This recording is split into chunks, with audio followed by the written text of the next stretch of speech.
should run the meeting until we vote, and then I hand it over to Dan. Yes, Carol, you should run the meeting. Okay. And then Yes, that's right. Wilma should be joining us as well. And I didn't hear from anyone saying that they were unable to attend. So we're still missing Wilma, Wayne, and Lillian. I'm going to very quickly see if I've gotten any emails. Did Wayne say that he would be missing this one? But he had sent us a note about missing something. You know what? I think maybe he mentioned something at the last meeting.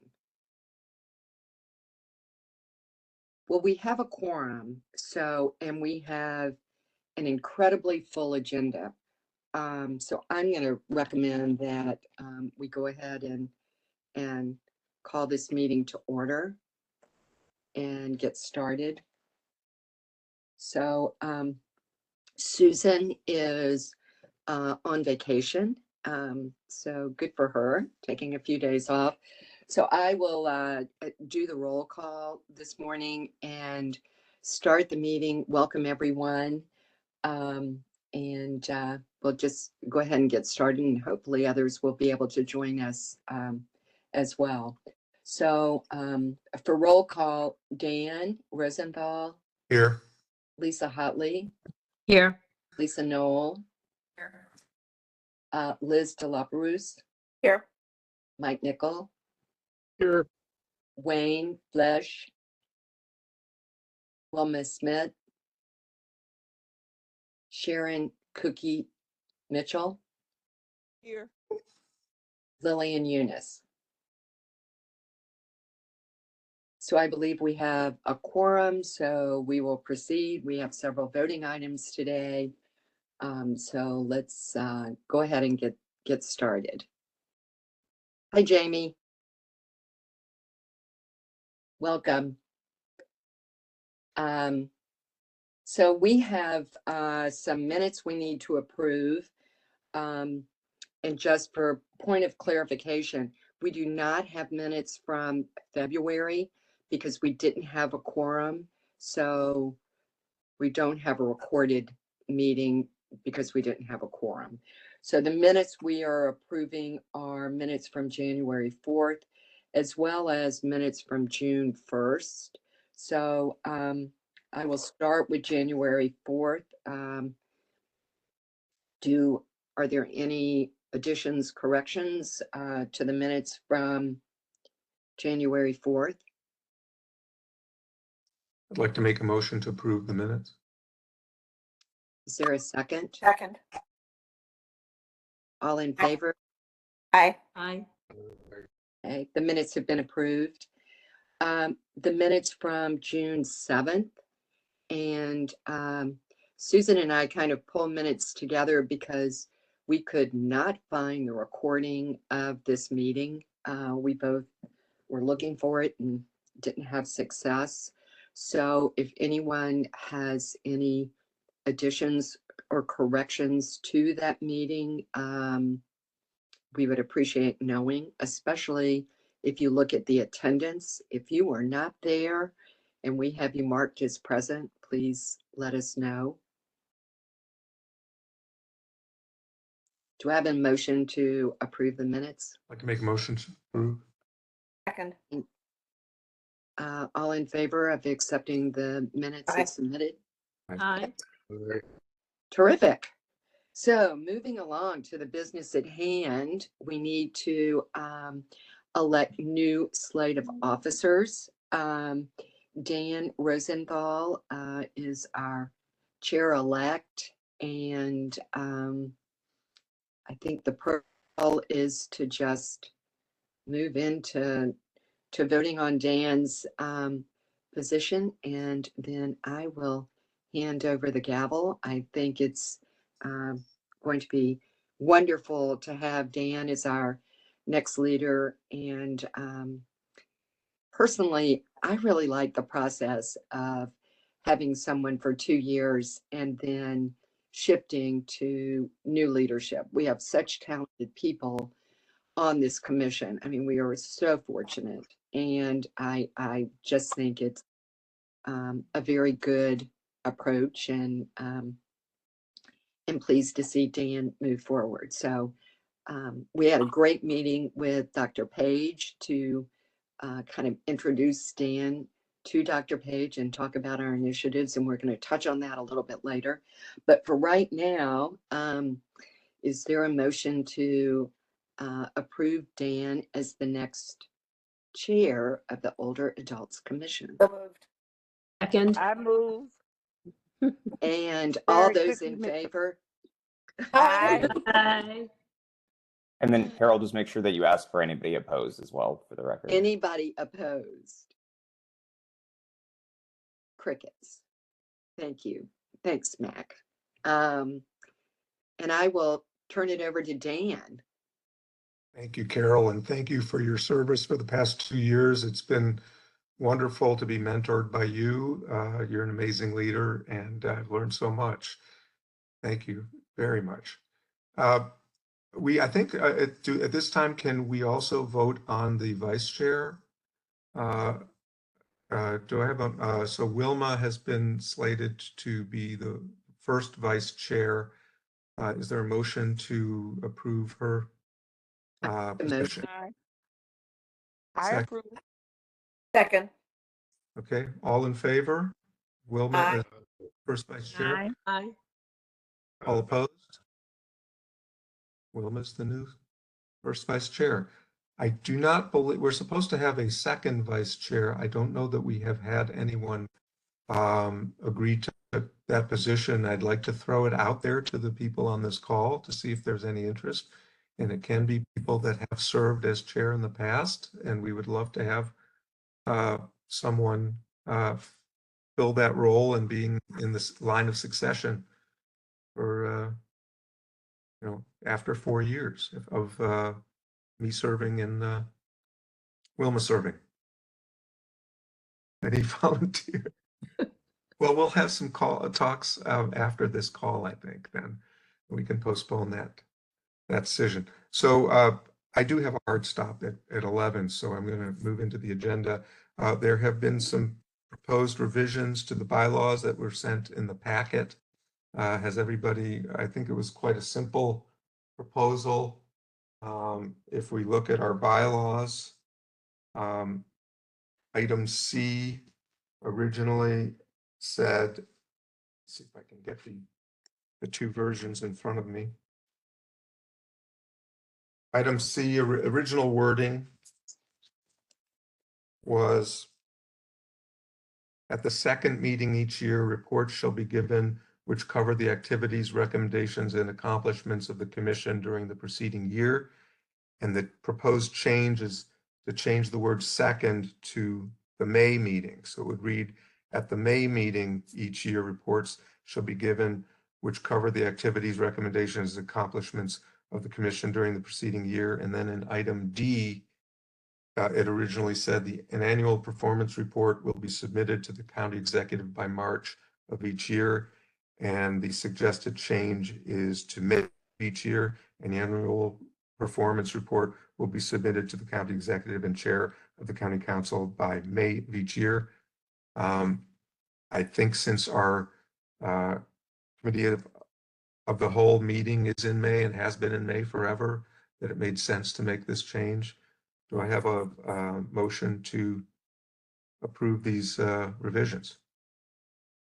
Or any Make a motion. discussion about this? Oh, we do. Have a second. All in favor of this change? Aye. Aye. All opposed? Revision pass. So the next item is the Missouri Master Plan on Aging, a debrief of the March 5th Town Hall meeting, which many of us attended and thought was wonderful and informative. And I would ask if Lisa would want to give us any feelings about how it went. Well, I will just say, I think we were not sure what to expect. I appreciate everybody that attended and that worked really hard to get the word out, because we had standing room only. It was really amazing. And not only were there a lot of people, but the amount of feedback, or just the energy level and the discussion, the quality of the discussion was phenomenal. So, and I'm hoping, Jamie, I don't know if you were at in the city. I'd love to hear how that went. I know that they had similar numbers, but just a reminder, I think Minnie also did say that once they compile all the feedback and the comments, that they will get that transcribed information out to I think probably it'll go through the AAA, so I will be sure to share that. But just, yeah, it was really great. So just fingers crossed that the recommendations and the things that come out of all of this effort will we'll continue to advocate for it to actually get enacted, funded, whatnot. Thank you. We definitely witnessed a lot of energy in the room, and not only at our table, at others. In fact, we were joking that at one of the adjacent tables, it looked like Khrushchev was there. I thought somebody was pounding their shoe on the table. But we really enjoyed just the way the questions were presented, and we had I just saw a lot of diversity in the room in so many ways, both people who aren't necessarily in the profession, people who are in the profession, people from all over the county, and we just really loved soaking in the knowledge of the other people at our table. So thank you for organizing this. And I have to add, Dan, I think, because it was very validating at our table, at least, and I heard lots of others saying some of the same things. It was very validating to hear folks that were not familiar with each other necessarily, but saying a lot of the same kinds of things that we talk about both in this commission and in other groups that we're part of, and that we bring to these meetings every month. So it's interesting that people are on the same wavelength, and to get an energy behind all of those thoughts, ideas was really, again, very validating. So, yeah.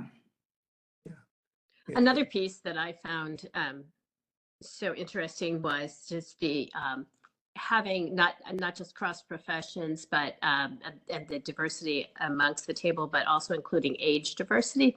So we had a lot of robust conversation and Rita Days was at my table, and then a couple of county staff members. So it was really great. But age wise, I think we probably ranged from 30 to maybe even younger than 30 to whatever we are. And I don't know if there's anybody older than me. I'm 64, but that was pretty exciting, because we had a really nice cross conversation when someone was offering policy change, or just saying, okay, this needs to be a policy change.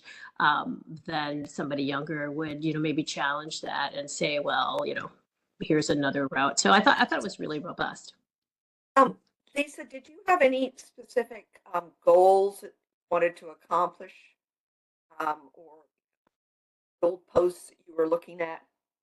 Well, not in terms of specifics necessarily, Liz, just I think we wanted to just make sure that we had a good representation across the 4 counties, actually, which we did.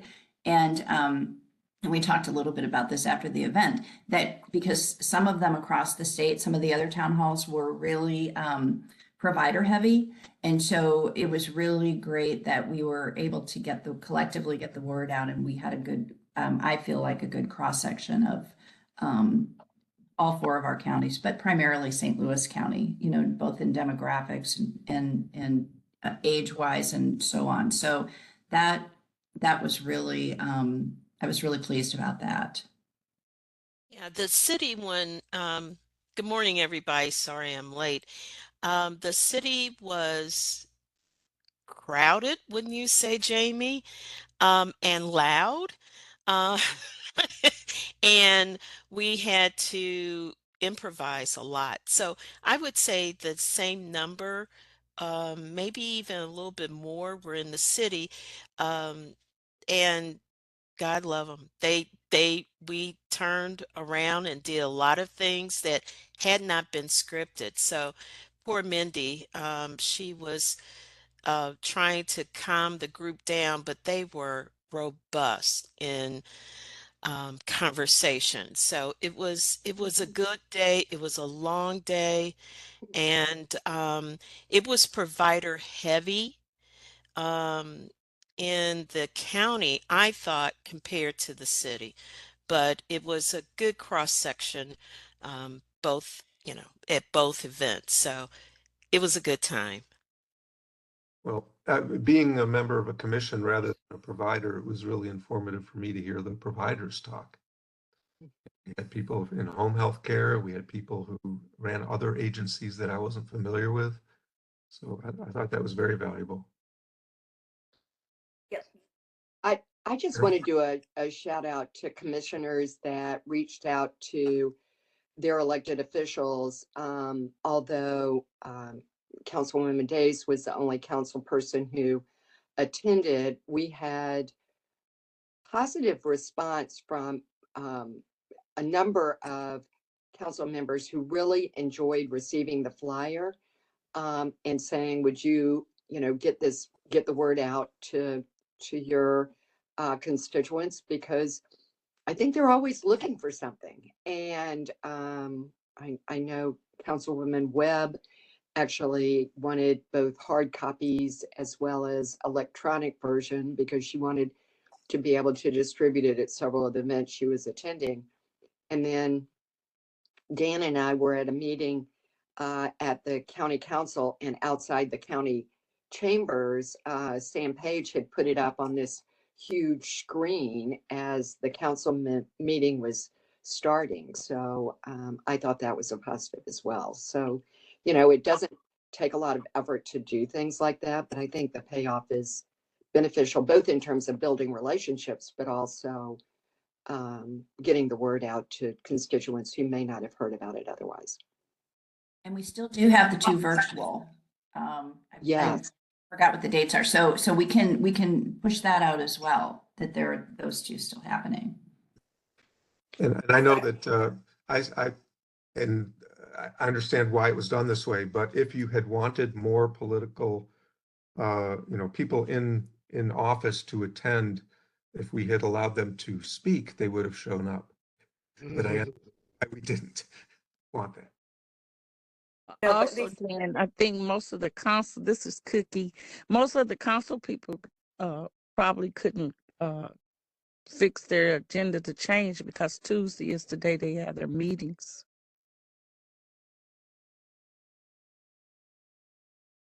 I have one other question, which is I saw a wonderful binder, and I know Liz saw it as well, that you had produced.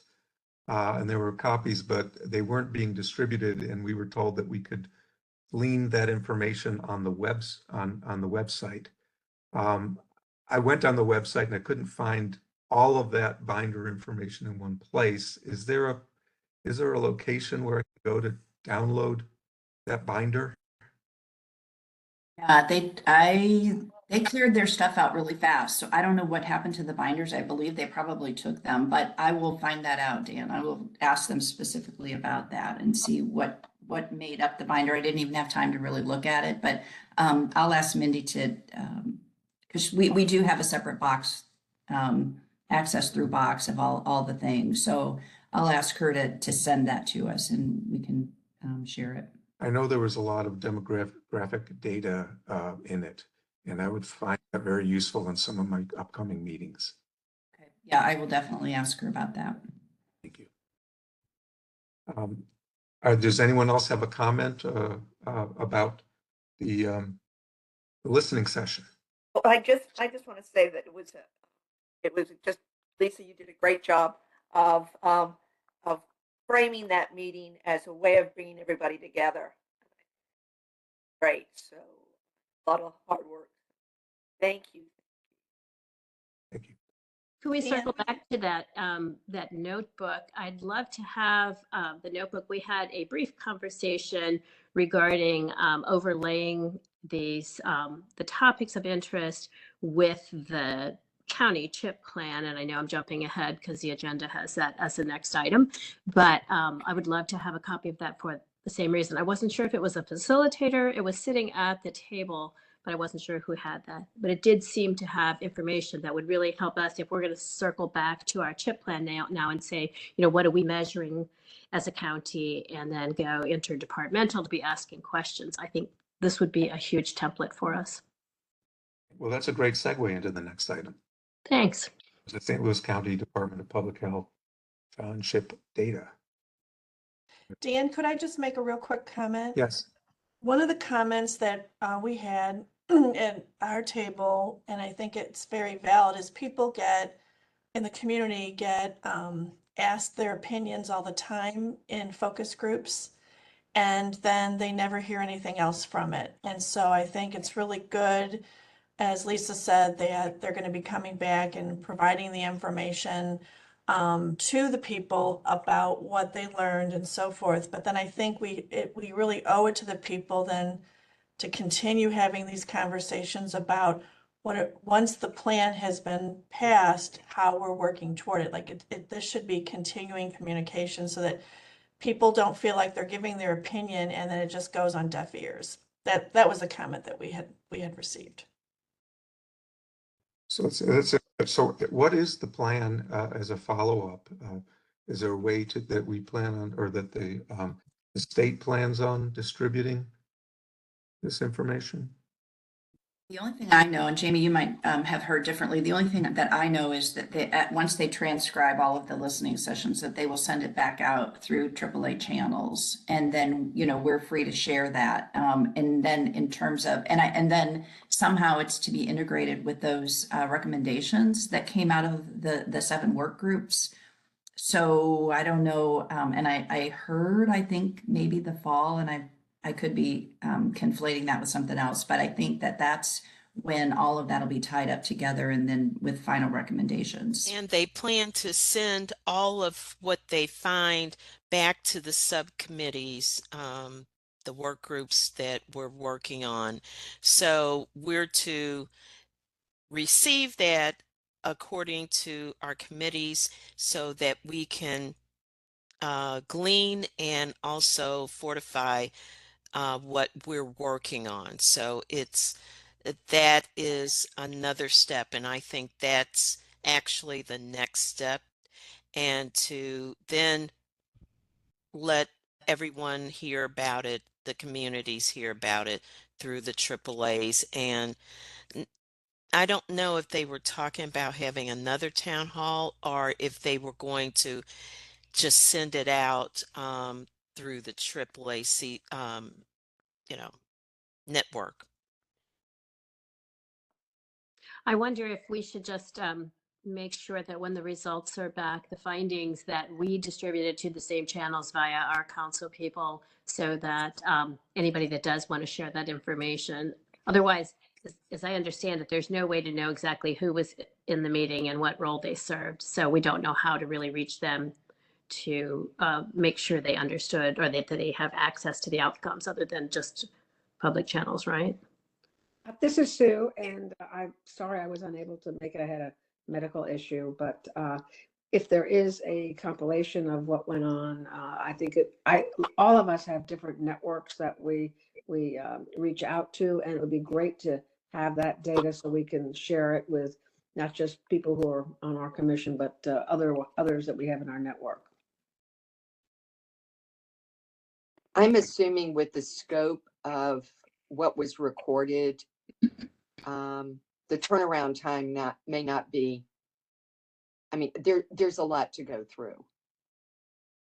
So yes, it may be the fall before it is parsed and reviewed by the work groups.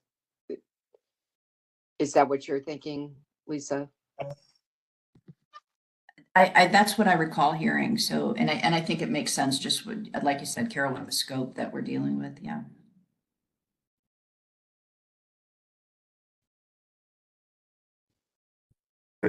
Do we want to continue on the agenda to the chip data discussion? On the Department of Health? Are there any updates on that? We talked last month about waiting until this meeting so that we had some points of, so we wanted to circle back to them with some specific questions regarding older adults. And last month I said I would do that after I attended the town hall so that I had maybe more valid questions and very, top of mind. So I'll be doing that this week. I just pulled up the chip stuff that I need to review it and see where we intersected and where we might have questions that would be relevant to our commission. Thank you. Are there any other updates or comments regarding that agenda item? Thank you. Let's move on to the next item. St. Louis County Home Improvement Program, Research Funding and Workforce Development. So who wants to begin on this? We did discuss this item with Dr. Page at our meeting a couple of weeks ago. So I don't know if this is the appropriate time to talk about that. Carol, do you think it is? Yes. We discussed with Dr. Page that we were very interested in the home repair program and that we had speakers come in and present to us about the importance of this issue. And we shared that information with Dr. Page, and he was very intrigued by it. We had advocated to him that there needed to be a study countywide in a similar way that the city had performed a study to document where the need was in housing. And he definitely would support the funding of a $60,000 roughly study for that. He thought that money would be available for that. We also talked to him about it wasn't just a matter of funding service, providing more home repair to the community. It was also the pinch point in this process is often the providers, that there aren't enough small contractors to do the work, so that you have a long waiting list that can't be attended to because there's no contractor to actually do the repairs. And so we suggested that, since he has been talking recently in his agenda about workforce development, that wouldn't it be wonderful if an effort was focused on workforce development with small contractors with an eye towards home repair. And he thought that was a great idea. And we discussed certain ways that we could maybe pursue growing the workforce for that specific need, such as partnering with the Carpenters Union, partnering with some other unions that may have mentorship programs, definitely speaking with the authorities in the county that are dealing with workforce development. And he encouraged us to contact some of the people that we've already tried to contact, but now we can say that Dr. Page told us to call you. And so that is in progress, but I think there was a lot of interest in the focus on this specific area of workforce development, and that trying to get people in the private sector interested in supporting this. Carol, do you want to add anything on that? No, Dan, you did it. Well, you did a great job of summarizing. I do have one thing I want to add, and that is we did bring up to Dr. Page along these lines. The county is looking at really a long-range strategic plan,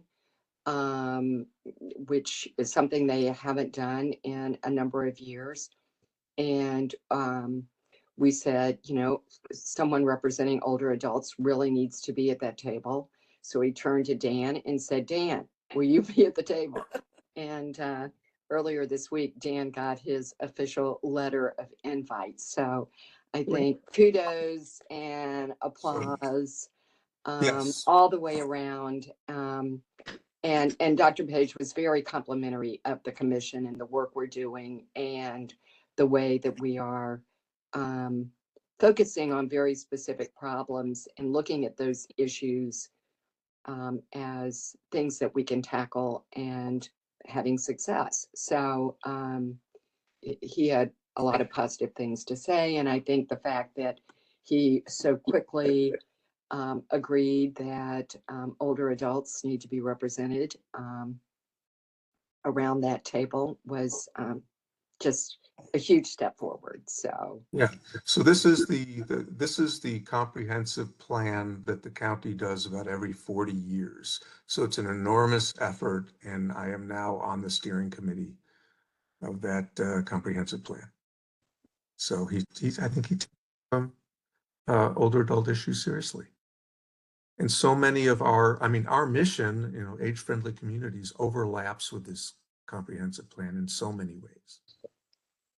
And I think it'll be really helpful that because we've had, remember the department actions that have kind of fallen off from that plan.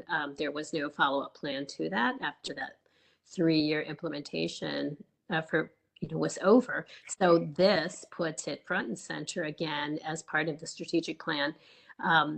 And I just see so much potential there. I think that's really exciting. Could I circle back to the housing when you're talking about solutions? Could the county get engaged? We're looking to develop this workforce that would specifically meet the needs of our unmet housing needs. Is there a nonprofit? I know there are some nonprofits already doing that, but are there grant monies from the county that we could have some sort of direct relationship with with one organization or a group of organizations? Obviously, the county doesn't want to be responsible for vetting.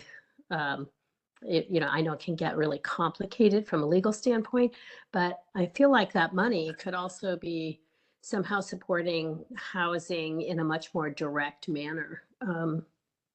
So any thoughts on that? I think Lisa Knoll, has mentioned that there is funding for home repair through your AAA. Right. Right. And we wouldn't be able to tackle the workforce side of things. But yeah, we have the money, but again, same conundrum, we need people that can do the work. So. And could those monies go to, I guess that's what I'm saying. Could we do some sort of a grant or somehow create a proposal that would be an incentive to the small businesses, to the home repair community? Well, Lisa, kind of along those same lines is I think that what we need to kind of identify, I think Dan's already started on this, Builders Association. There are they're the local hardware stores, your Ace Hardware and those kind of places that all kind of informed that there is this need and there's the funding through AAA, and try to just what Lisa did in the meeting on 5th, which is connect the dots, because there's funding there, there's a need, but it's worth it. Liz, did you speak? I think when we were at the listening session, there was somebody there representing a housing organization. yeah, I walked in from the parking lot where you of course meet all the important people.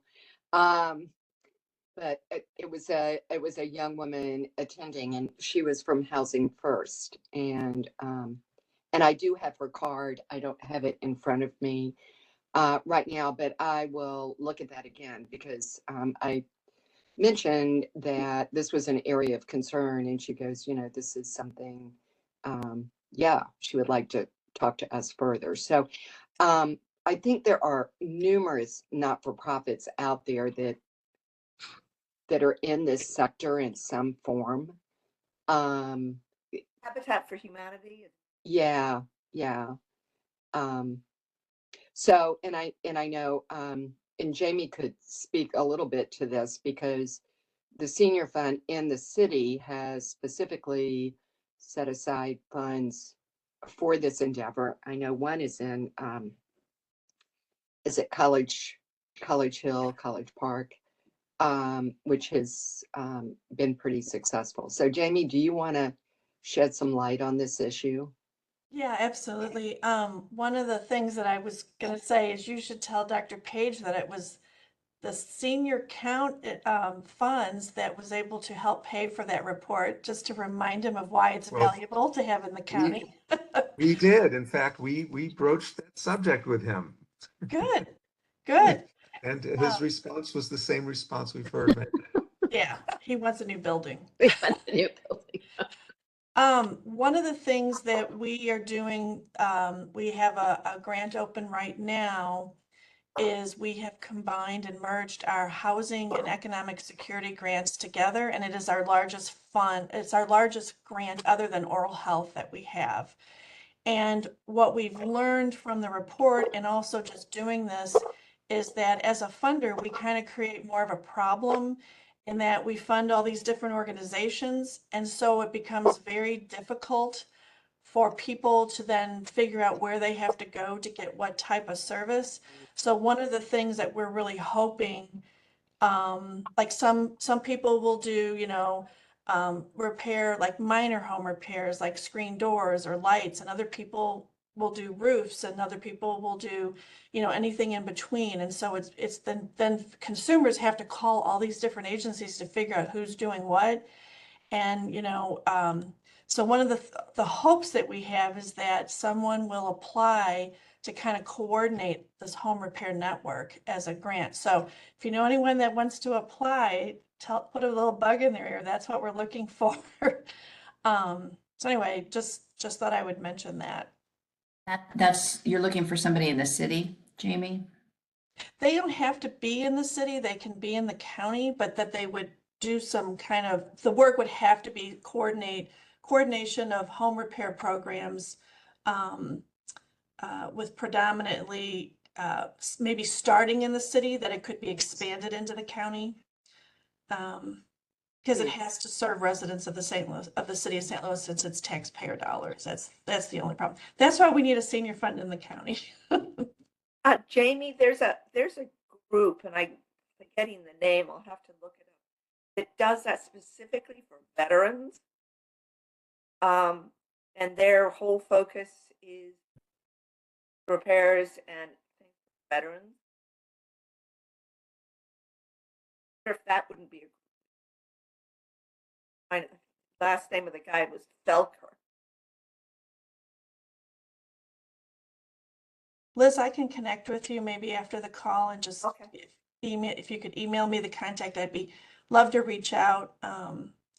We also, try to talk with other funders that do serve the county as well, so that they can replicate things so that it's more regional. There's nothing worse than having something and because you live on the wrong side of Skinker, not be able to access it. Right. So I've heard Habitat for Humanity mentioned a number of times, and I know, worked on some of their houses before.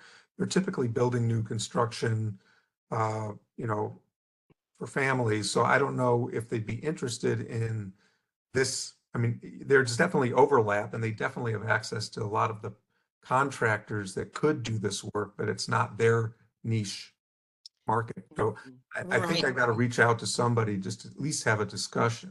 What's the other nonprofit? Is it Rebuilding Together? Yes, Rebuilding Yeah. Together. Isn't that what they do? They don't do as much new, right? They do modifications. So they have like a rebuilding day in May where they set out to do, they usually try to do a group of houses that are close together. So it looks like, that really makes a difference for a region. However, we funded them 3 or 4 years ago to have just a handy person on staff that could take care of things that come up during the year. And that has been so successful that they have just really expanded that program. And that does serve, I think, now both areas. I would highly recommend supporting, if you have funding, to support that so it can continue to expand in the county as well. Excellent. Yes, I'm Wilma. Okay. As far as Habitat is concerned, they are concentrating. Their mission is for new construction and families. When I was with Habitat, I had approached, and granted, this was many, many years ago, I had approached the international body about building accessible housing, and we had to fight tooth and nail. And there is at least one accessible house in St. Louis, North St. Louis, in the Ville area. But their emphasis has been um, building houses for families. So it's if we want to have a conversation, I do know Kimberly, the exec, um, and actually working with a group on a project that's not housing related.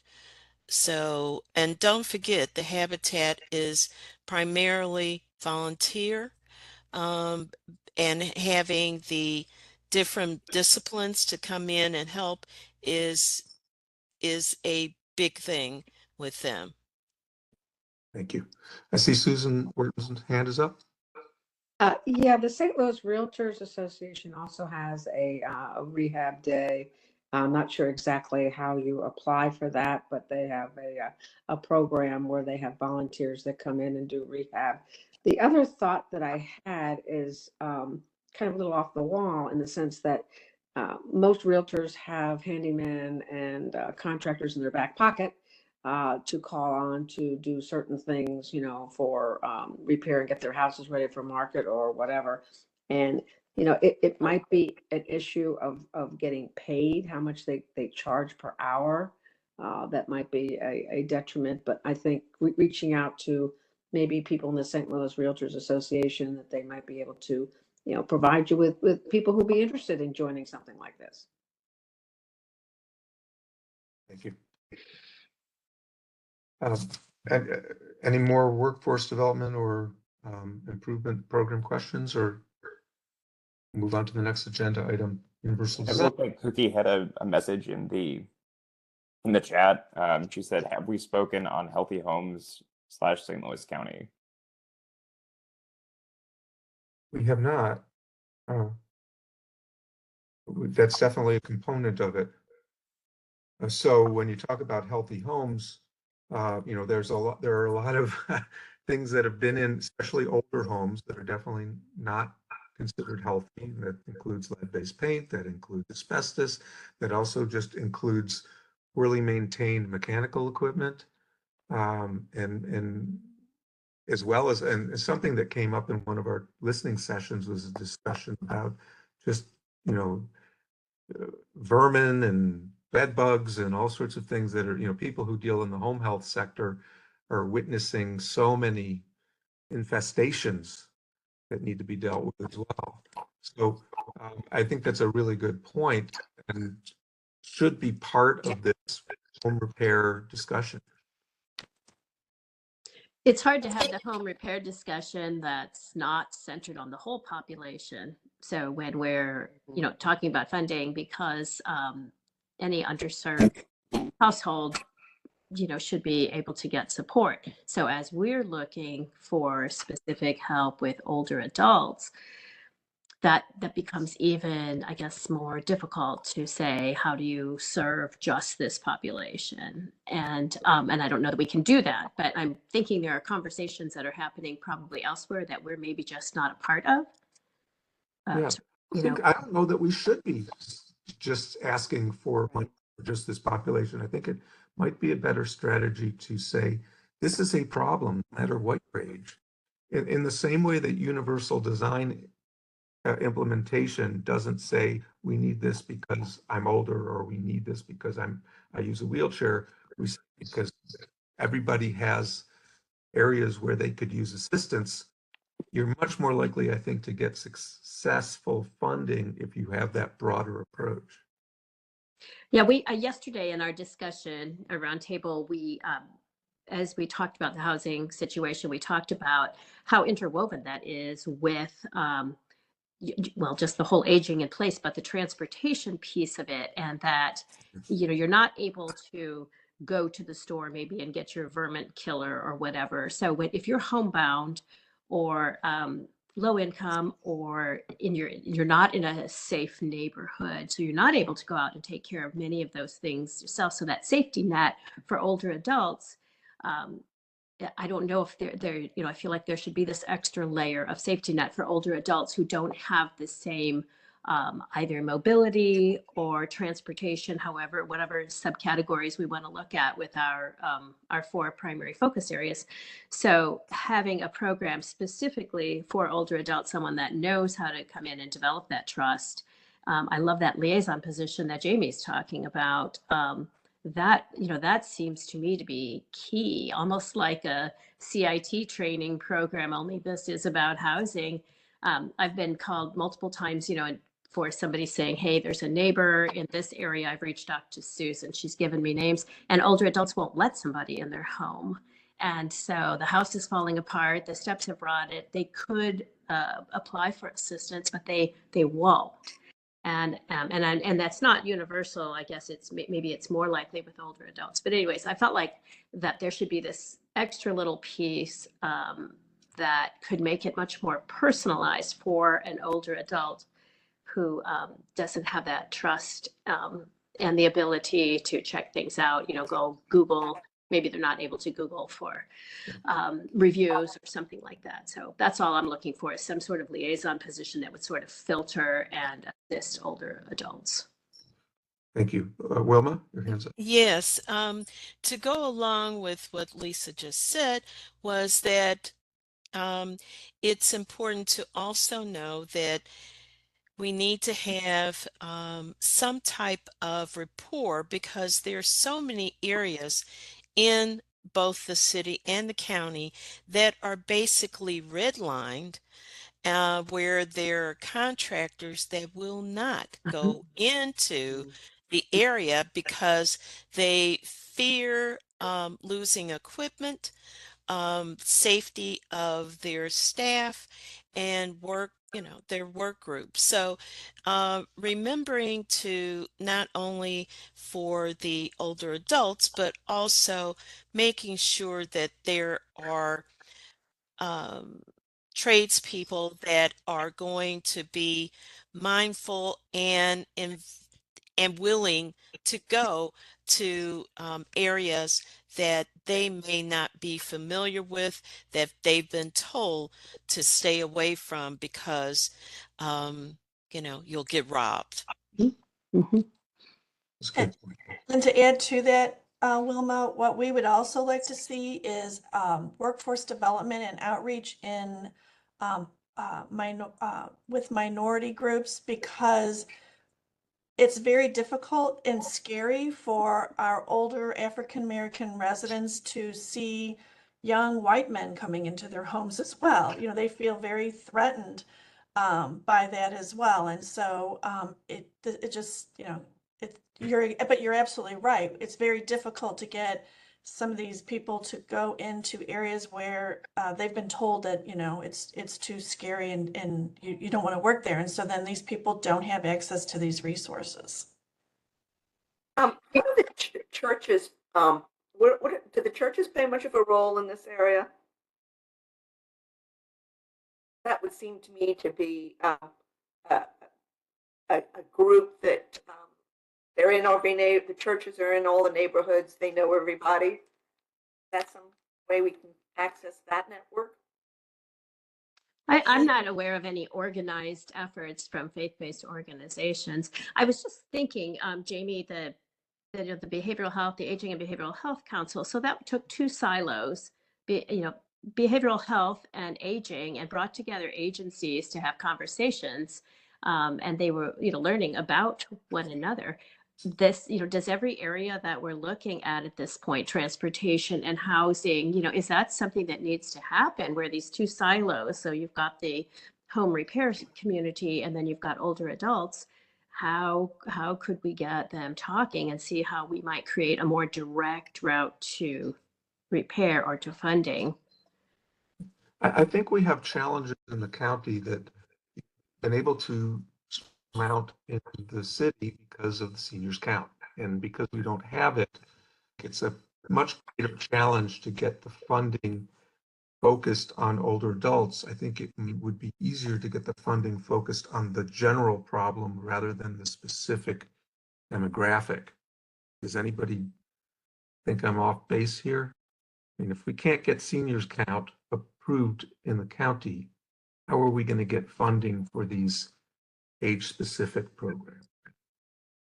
Dan, it's my understanding from the presentation we had from the county department that does home repair that that program is designed for individuals of all ages, but that the predominant population that they serve is older adults, but it isn't, that age is not a qualifier to apply for that program. I think it's more income focused and income based. So Mike, am I on target with that? Do you know? And I know Mike's wife had surgery, so I may be, he may have stepped away for a minute, Yeah, I but don't that's see my it on the- understanding. Also, it was, our conversation with Dr. Page really reached beyond just the difficulty of housing issues with older adults, but just housing issues in general in the county, and the struggles that younger people are having with housing as well. So, yes, I think that looking at it a little bit more broadly with, of course, our focus and our lens being older adults, but being open to, looking at this as a broader need might be beneficial. I'm thinking about this in light of the, seminars we've all attended recently. For instance, Nancy Morrow Howell's webinar about ageism and about reframing how we think about becoming older. And I think a lot of that reframing has been, let's not focus on this person is needy. Let's just provide a service to this person. It's more like we all have these issues and we all need to deal with these issues, and let's solve the issue rather than identify a specific person within the group that needs this help. Dan, to kind of underscore that, when I was working in this area with Mike Houlihan, one of the things we talked about was visitability. And, is your home a home where anyone can visit it? Do you have an entrance that someone can get in who's got a mobility issue? Do you have a bathroom that they could use?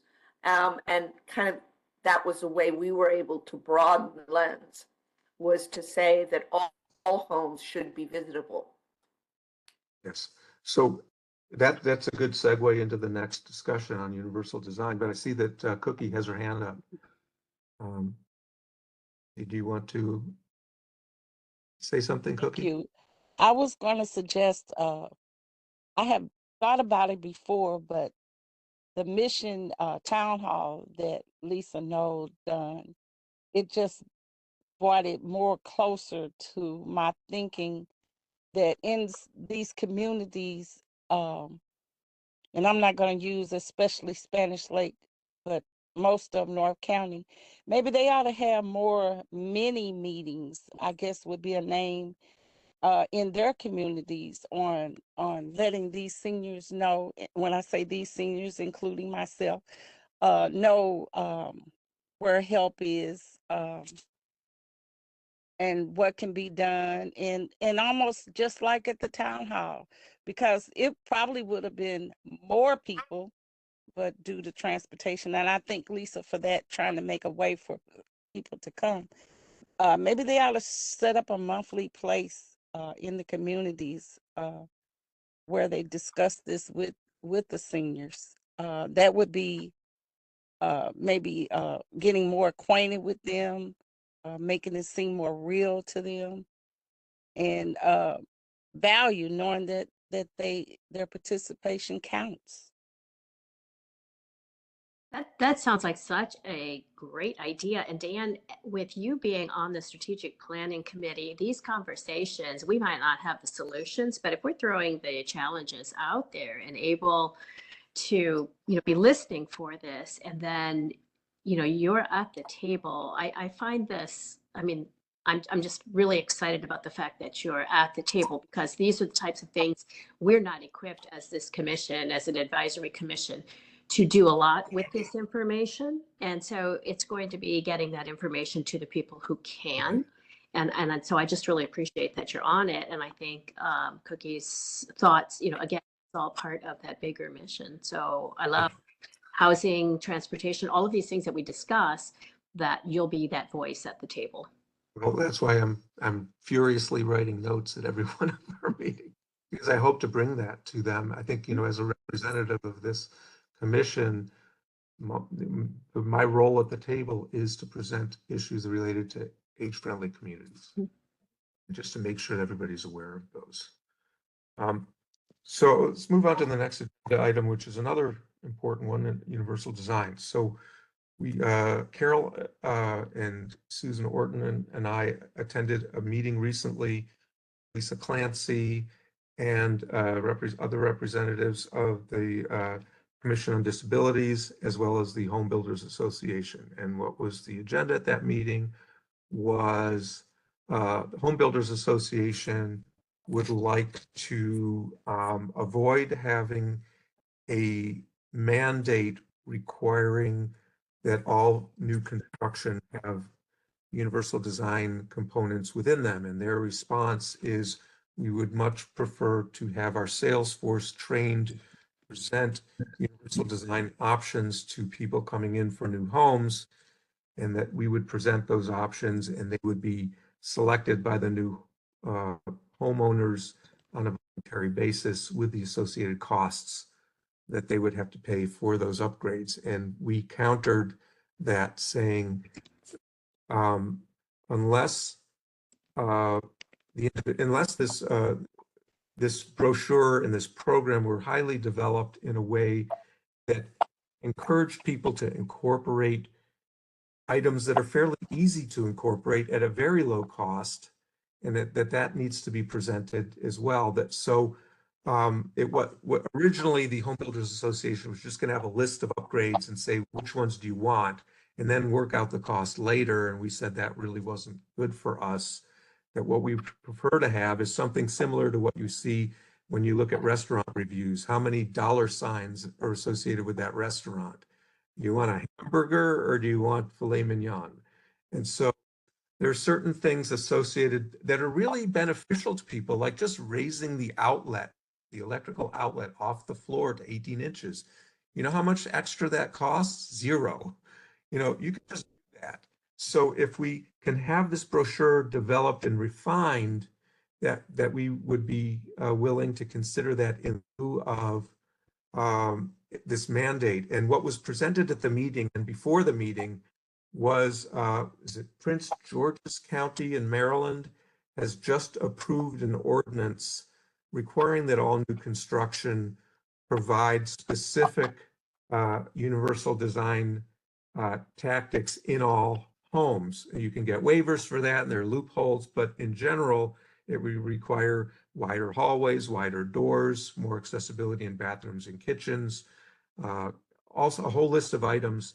And when that was represented to the Home Builders Association, they were startled because they thought they were going down this path, that they were just going to have a specific kind of a brochure that they could hand to people, and that would put a check mark on their checklist. And they could, and what they learned was that if all the other people at the table weren't satisfied with that program having teeth to it, that there were still people at the table that wanted to pursue a mandate.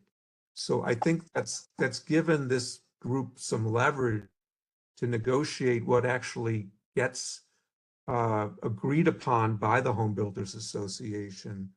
They have a lot of lobbying dollars and a lot of ability to fight what they do not like.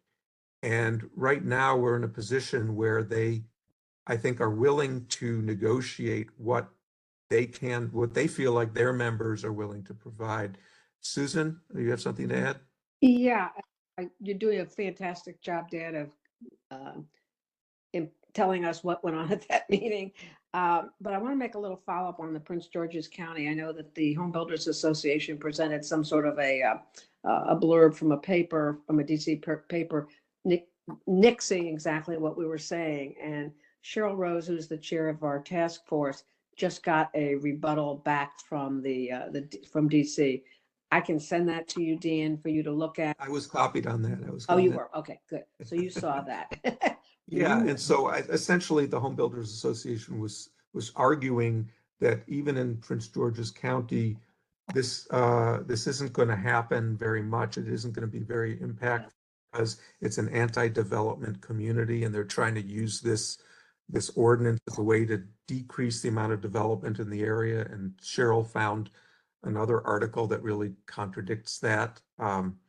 So it's really. I think the other thing that we pointed out at that meeting, and we've tried to get this across to the Home Builders Association, is that universal design is not just for people with disabilities, even though we've kind of pushed that area. And I don't know whether you have it in front of you, Dan, but I did not like their brochure that they had spent supposedly time and effort on. The cover of it was a person in a wheelchair. Right. Well, I think we did pretty thoroughly at that meeting, and that was one of the points that was brought up. Yep. That you can't just throw a person in a wheelchair on your brochure and say you've now addressed disabilities in its entire. Or even universal design. Yeah, and so we were joking after that comment was made. It's like, maybe somebody playing pickleball should be on the cover. Yeah.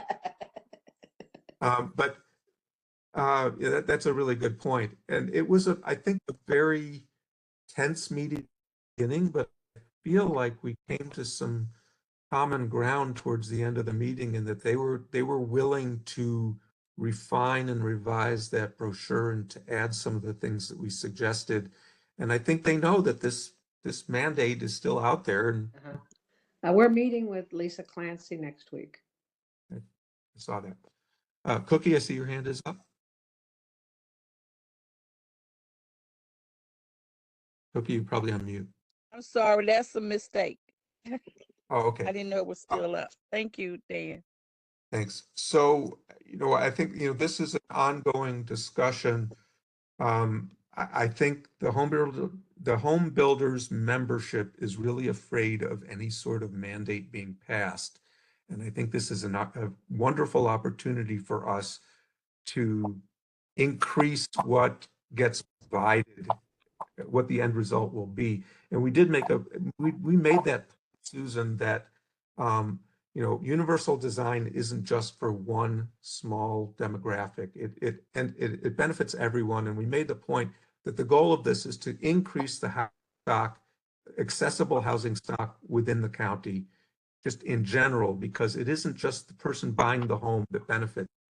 It's the next person that buys the home that benefits, and the next person after that. And you might have a starter family that is building this home, but the next buyer might be an empty nester or somebody who is older. And we mentioned how not only does this benefit more people, but it also makes the product that you're providing more marketable. So I think they were receptive to some of this. Dan, I think as more and more people voluntarily do this to their homes and ask for it, which I think is happening more and more, I think you will start to see the home builders recognizing that the value to them of having these, but they're very resistant. Yeah, well, Another I piece. think the success is in the nuance, and that's what we really were stressing in the meeting. Just don't provide this list of items that people can easily reject. Provide the list with some explanation about the benefits of those items and associated costs, because people can't make a decision just seeing a list. Dan, when I spoke about 10 years ago, we were having development issues, and I and another group, we led the charge to change some ordinances to protect existing homeowners. And one of the things that one of the spokespersons for the builders said was, we don't care about the next purchaser, because we talked about, looking at that accessibility, and we talked about changing the demographics, specifically in Kirkwood, that where there's no longer housing for older adults. And they said basically in a very polite way, we don't care. And we're also not concerned down the road as the population ages or anything, because what we want is, we need to sell this house right now. So the resistance was, you had realtors that were looking at resale, builders were not. Well, but homeowners are, Yeah. and that's what we Yeah. made. The person that you are building this home for, if they knew that certain things that they could add to their home, Mhm. them sell their home later on, that will aid them in the decision making. Not just the person selling the home right now, it's the person who's buying it and building it to their needs. And if they realize that, oh, you mean all I have to do is these 12 things, maybe I'll do 6 of them because they're within my budget. And it'll help me. Homeowners weren't organized. It was the builders who were organized. Yes, exactly. They had the loudest voice at the table, and therefore everything we proposed, they were saying, no, that's not what we want. So what we were saying to them is, well, maybe you should care about who the next buyer is, because the person you're building it for will care. Mm-hmm. So anyway, The other thing, Dan, on that is that if the builder is building for the current buyer, and the current buyer who sells it again is moving up into a different property, they need to think about the future too, as far as their future builds. And you're right, Lisa. They just are thinking about the bottom line. let's move on to the next agenda item. Now we've got 50 minutes left. St. Louis Elder Financial Protection Coalition and Missouri's Broadband Initiative. Are there any updates on this item? Liz? Sorry, I was muted. Well, we're still meeting. I think the big thing that I've been talking about is the success of the GrandPad program, and the need for a device for older adults that they find that they can use. What I've learned from my last meeting is that there are lots of devices. The devices are, they've got, what is it? That there's this group that, and I'm PCs for People, which goes and works with all the businesses. And as they redo all of their computers every couple of years, they go and get all the old computers and get them ready to be given out to whomever in the community. So PCs for People is there's a big and very good group here. They've got lots of computers. And I've been talking, and I mentioned this to Lisa Knoll, that Verizon has a program called Cyber Seniors, and that is not presently in effect in St. Louis County. So that is something that I'm going to try to see if we can connect. Verizon and AT&T are very aware of the value of making sure all older adults have a connection to broadband. The big concern is safety, and it seems like that they're very well aware of it. So when I talked to Mackenzie with Verizon on the Cyber Seniors, there was a component on that that was helping to educate the senior to scams and to make sure that they were limited in what they were doing. So that's a big component there. So what I'm finding is that there's lots of devices and there's lots of support. It's connecting the dots. And I think that's going to, the Connect STL group, which is based in the city, is kind of getting that going. So but I have another meeting, I think next week on that. So it's working.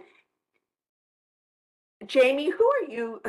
Do you have a cyber senior type setup? Because I know there's this special program that is being phased out that was provided affordable broadband for seniors, for older adults.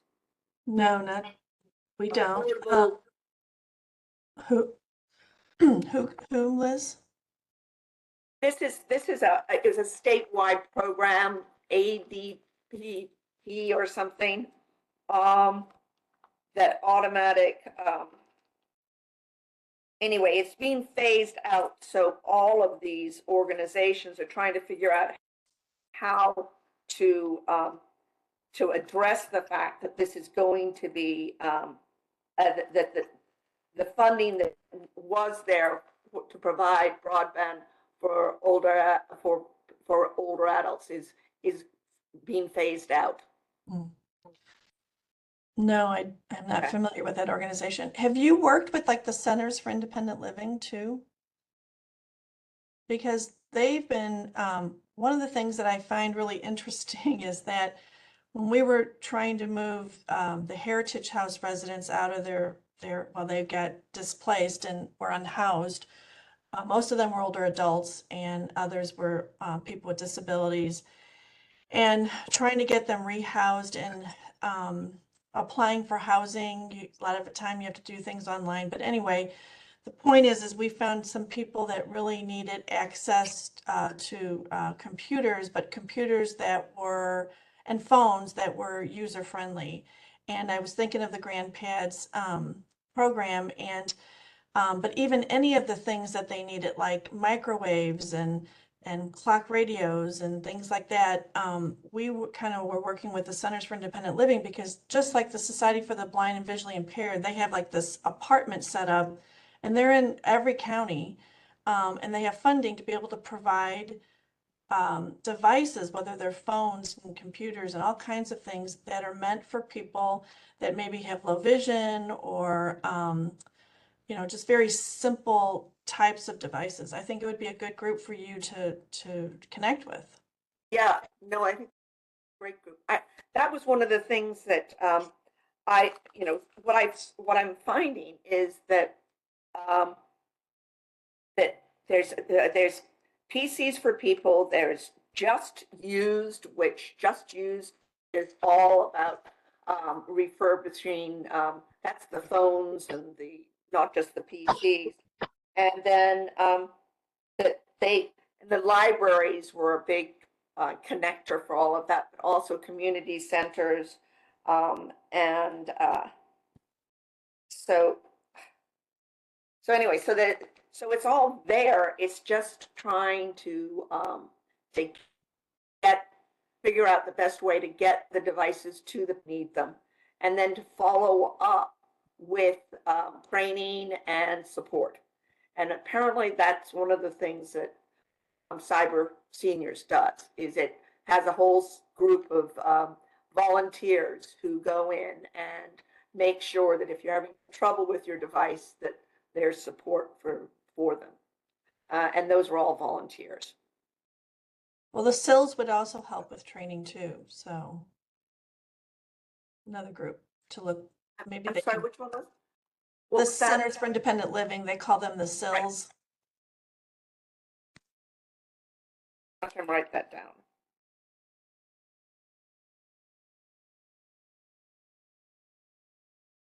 Lisa Knoll, you, since our last meeting, you have met with GrandPads National. I just was curious as to, did they share any new light on the initiative that you're working on, or any update in that arena?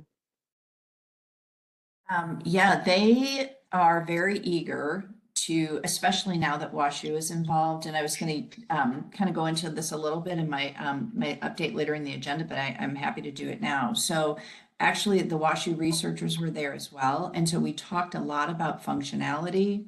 And one of the things that they are committed to is to really adapt what is already happening, the functionality on the grant pads, to make sure that they further meet the needs of people that are responding to the research, NIH research that WashU is doing as part of this. So it's a, it's a three-pronged, we're providing the support, the funding and so on, and they are very much at the table to respond as the research moves forward. And just as sort of an aside, we just heard this week that it's almost there. NIH had some additional questions for WashU, the WashU team, but it sounds like it's going to happen. And so that'll be 4 years. They will really take a very deep dive in not only, folks that have grant pads, but people that maybe don't, and how that, if we were able to expand the program, what effects that might have on folks. So it's pretty comprehensive. It's very exciting, and everybody's eager to do whatever it takes to expand and make it as effective as we can. Lisa, are any of the other AAAs in the area contacting you about the grant pads, setting up a similar arrangement, or are you still kind of forging ahead on your own? Yeah, we are, just because there have been so many loose ends that we need to really shore up. And a lot of that too is around policy at the state level, because we're using federal funding that flows to the state, and they're kind of the overseer of all of that. So, and it's a brand new program, with regard to AAAs. And so we have a lot of red tape to get through too. So we're kind of trying to just get all that wrapped up, make sure that the NIH funding is in place and that WashU is fully engaged, and they are. And then we will start really doing further marketing and, really talking about this a lot more. Now, Lisa, who does GrandPad work with a particular, AT&T or Verizon, a particular provider like that?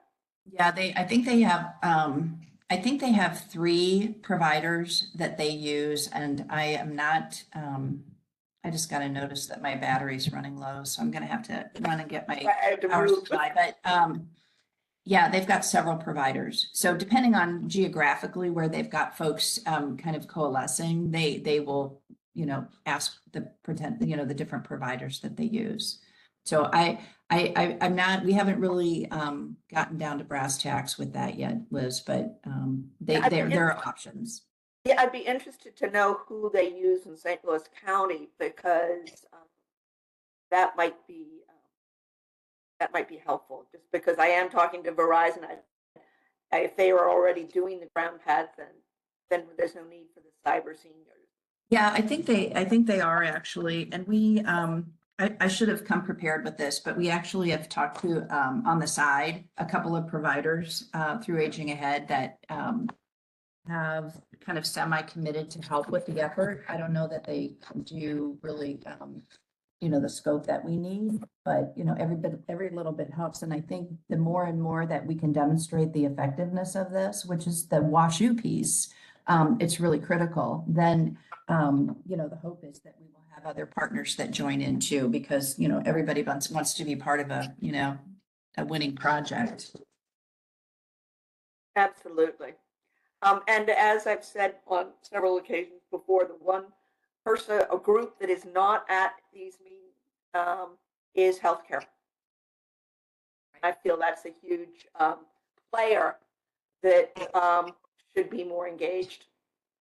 Yeah, and actually GrandPad has a reach there, and they're building out functionality specifically for, and this is in other parts of the country, but they're very eager to take what they're learning there and bring it to this project. So, And yeah, they're very much on board with further developing this in all kinds of ways. So we're going to tap into them for everything that they've got to offer, including that. and I would think that Wash U would be very much plugged in there too. Absolutely. Yeah, it's really kind of almost an unbelievable, how all this came together. And again, it's those library folks, that are just so amazing, that have really paved the way. So we want to Lisa, forget and you as well, because you were all willing to step in there and make that work, and it was not easy. This is just a great example of how, just being mindful of what opportunities are out there that can help this community, that mindfulness pays off, because, who would have known that we would be here today with so much progress. And I So- think, it's very foundational. So Liz, I think and everybody, the conversations that you're having, sort of, on an ancillary around all of this it's all going to just continue to build. So it's all good. So the Can I- program that's disconnecting is the Affordable Connectivity Program, ACP. And that was providing $30, programs that were for $30 a month through AT&T and Verizon.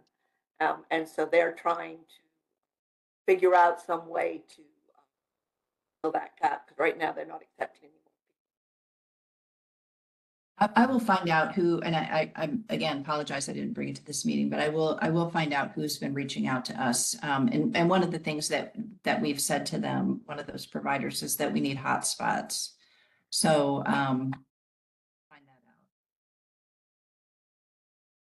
But I'm wondering if I could just, I don't know, if we could go back to the Financial Protection Coalition just for a second. I want to give an update, and Liz, you might have to help me on this one. So we are continuing to meet quarterly, that group. There is a statewide, and we may have talked about this, there is a statewide, state-funded, actually, statewide push for more MDTs. There is a multidisciplinary team in St. Charles County, and they have not put a lot of focus on St. Louis County, because we did have this coalition in place. The coalition does not look at, it does not do case review the way that an MDT would. So that's a big distinction. And so one of the things that we've said to them is that, we would be happy to, I'm saying we, and it could be me, Liz. I don't even know where that conversation ended up, but reach out to Wesley Bell's office to see, if they would be willing to participate in developing a full-blown MDT in St. Louis County. So that's in the works. Liz, do you know any more about that? No, I know we're meeting like in the next, I should probably follow up and make sure that we. I kind of lost that conversation thread where that landed, but just, I guess, just to have on record is that there is an intention of having a full-blown MDT in St. Louis County. We just have to, get all the folks together and get commitment. I see that in the chat that Cookie had asked about whether, the security ring is something that we could get behind for, providing them, I guess. You're talking about the ring devices,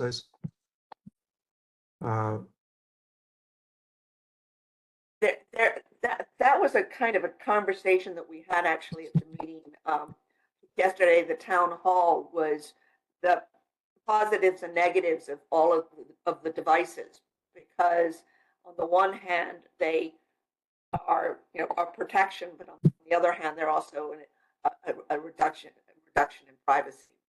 So how we balance out the technology, especially those surveillance devices, and privacy is an issue. Does that answer, Cookie? Does that answer what you're concerned about? Yes, ma'am. That's where the subject also came up. It was yesterday at our table on how we could make the seniors feel more secure and safe, and maybe avoid some sort of scams, people coming to the doors and that kind of stuff. So, and it was a suggestion that I said that to see what seniors wanted them, and maybe we can make some arrangements with Ring to give them some sort of affordable rate on them. Maybe we get a quantity. I don't know, because they are expensive. I don't know. Lisa, no, have you, has there been any kind of suggestion through all the people you serve of using technology in that way as a surveillance tool, or is it? Not that I have heard of. Now, that doesn't mean it hasn't happened, but I know. I would say no. It's between the Ring device, which would be, viewing the street or viewing your front porch, and a device, remote monitoring, which might be used by a family member to make sure that somebody is safe in their home. I mean, there's where the privacy issue really comes into play. Right. That's right, Mr. Dan, because they were mentioning that the Ring would, if someone came to the people's door, they could be able to view who is at their door. They could also be able to answer, and they wouldn't know if they're home or not. They mentioned also that you can add family members to see on a Ring from someplace else, to be able to also, and this was only exterior, we weren't talking about interior, where they could intercept the people knocking on the door and not knowing that who was in the house or that kind of stuff. They were mentioning that yesterday.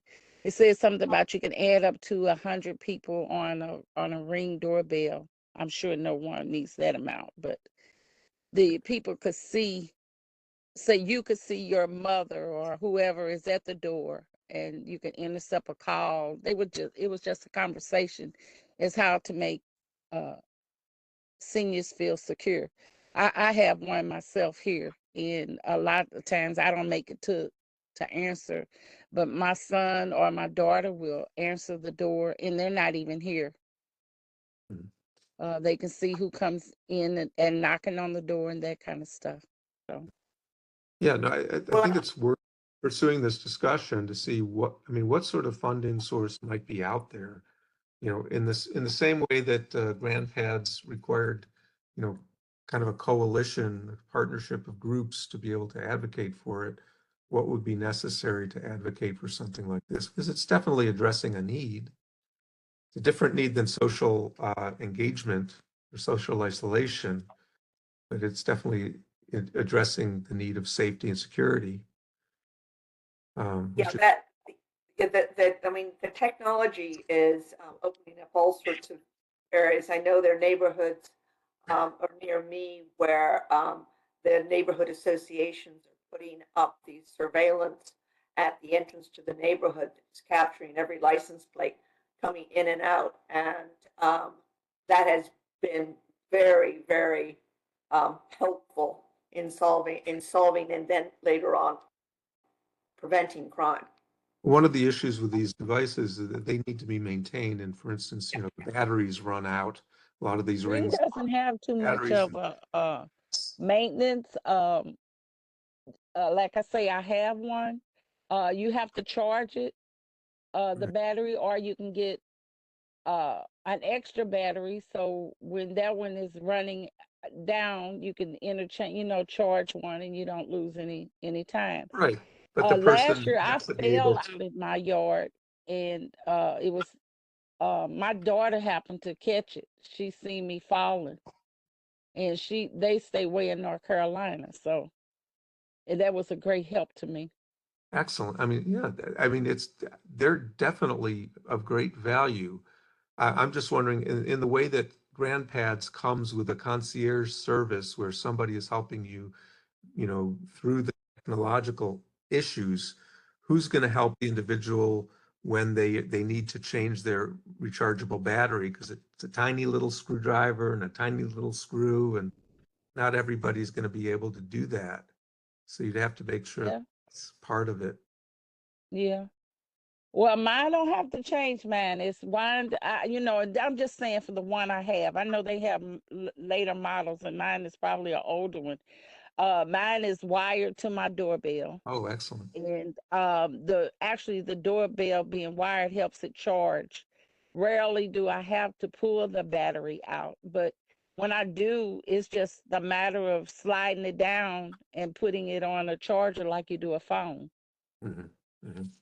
I don't know. Ring may have some a Ring, or I'm not just trying to sell Ring, but any of them Right. may have some other easier access for seniors. I don't know. That's a good point, though. When they're hardwired, they're much easier to maintain. I'm going to move, unless there's another issue related to this topic, I'm going to move to the property tax relief for older adults item. We have about 25 minutes left. I'll be pretty quick. There are two circuit breaker bills that have moved out of committee. They were heard in committee with pretty much unanimous support. We submitted letters of support for both of those pieces of legislation. The one in the House is House Bill 1670 by Matheson, and the one in the Senate is Senate Bill 822 by McCreary. So we'll continue to monitor those as hopefully they get to the floor and move forward. Thank you. Any comments about that item? Thank you. Corp and aging ahead updates. Can I give a couple of other quick updates? I think I've talked about this before. The AAAs were approached about funding as part of the Master Plan on Aging, a statewide needs assessment. And we had to put out an RFP, and we've selected a vendor, and that should be starting any time now. The catch is that it's only county deep. Okay, and so what we have, we are going to engage them sort of on the side, the same provider, to do zip code level needs assessment. So it'll be pretty comprehensive. It's I want to say 55 and over is the demographic. And they're going to use electronic means to reach out to people, but also visits, actual in-person visits. And so it's quite expensive. And I'm only saying that because I just, it's a big commitment. And I feel like I've been in this, in the aging network for 25 years, and I think this is the first time I've felt really hopeful that we've really got a pretty robust, comprehensive, statewide needs assessment happening. So anyway, I think it goes back to some of the discussion that we've had about the strategic plan and some of those things. Just know that, and I'll bring more information as we get it, but we're going to go down to zip code. So Aging Ahead is going to do that for our 4 counties. And I think probably other AAAs might opt to do that once they see what's all involved in that. So this should be complete by the end of the summer. So, it's a pretty quick time frame. So that's pretty exciting. The other update is many of you know that we have a building that we own in Lee May. It's a senior center building. It's very large. It is not well attended as a senior center. And so we have reached out to the International Institute because we've talked for years about them. They have asked, and we've talked about it, about moving services into St. Louis County. And so this is going to be offered our space to them to do all the things that they do for immigrant and refugee populations, but particularly focus on older adults in that group. So it will be sort of an St. Louis County. I'm missing you. I'm sorry, I can't hear Lisa. Can anyone else hear her? Yeah, and I missed that last thing with the International Institute that you're gonna have their services coming out to the St. Louis County. Yeah, so we're offering, they have a senior center in the city of St. Louis. They have, over the years, we've talked about how we can partner in St. Louis County. And we have this giant, very well-maintained building in Lee. And, you know, part of our mission is also to really target underserved populations. And so we see this as a really good match. So they are going to start using our senior center for activities, trainings. We'll have culturally tailored meals for their folks. And anyway, so it's an international hub, you know, in St. Louis County. So we're excited about that partnership. Excellent. Great. Lisa, is that with Jason Baker? No, I think he's at Bias now, Bias? right? Yeah. No, this is the International Institute. Oh, they also have a senior center? I didn't realize that. I think they do.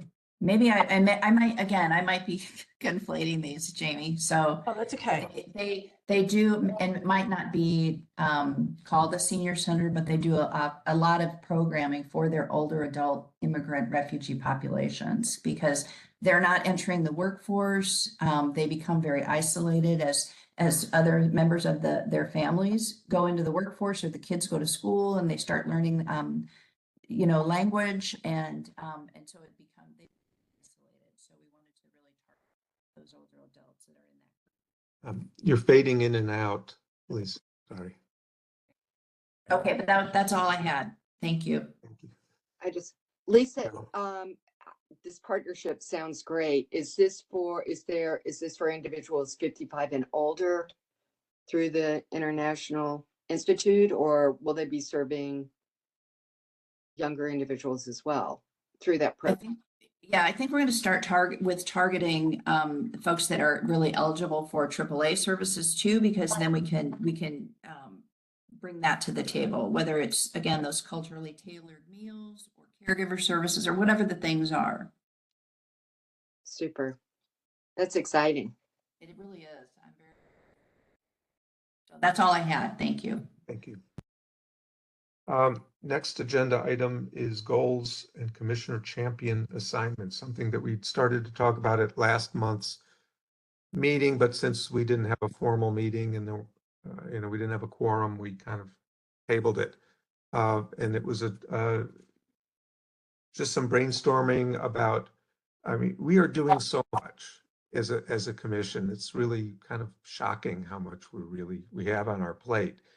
And as a way to kind of organize what we're doing, and currently we do have champions for all the things, you know, as we spoke about each agenda item, we knew who the go-to person to talk about that item was.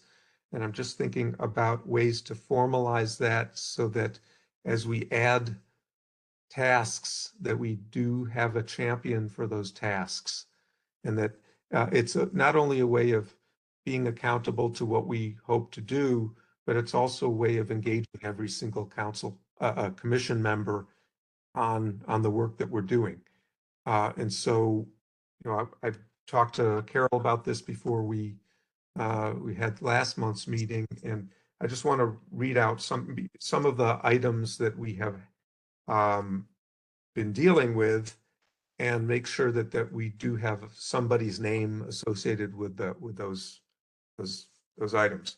So under health and well-being, you know, we accomplished a lot last year, and some of these items are falling off, like, you know, our participation in the state's master plan on aging is something that was really a 2023 effort for the most part in terms of the committee work. Now, I think those people will continue to work on it as it progresses. But the items that we have for 2024 are promote community awareness to protect vulnerable older adults from abuse and exploitation, serve on the St. Louis Financial Protection Coalition.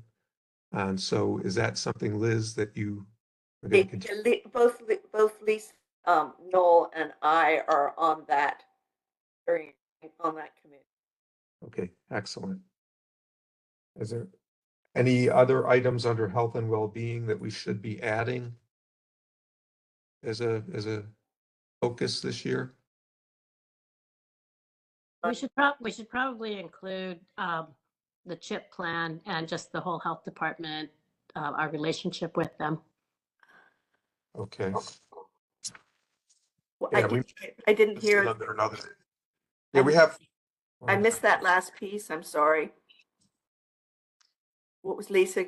Are you, Lisa- I said, I thought that under health and well-being, we could add a greater engagement with the health department and, you know, using the CHIP as our foundation, but really understanding better because we have a real disconnect with the health department. And so I think it'd be really great to make that part of our health and well-being, whether they're reports, whatever segment their older adult information would be really important for us to be sharing with our council members.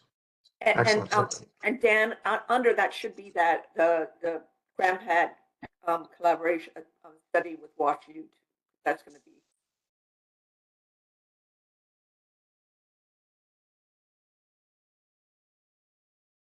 Okay, and so the champion of the GrandPad study, I think, is Lisa Knoll, and the champion then for the CHIP and the engagement with health department would be you, Lisa Hotley.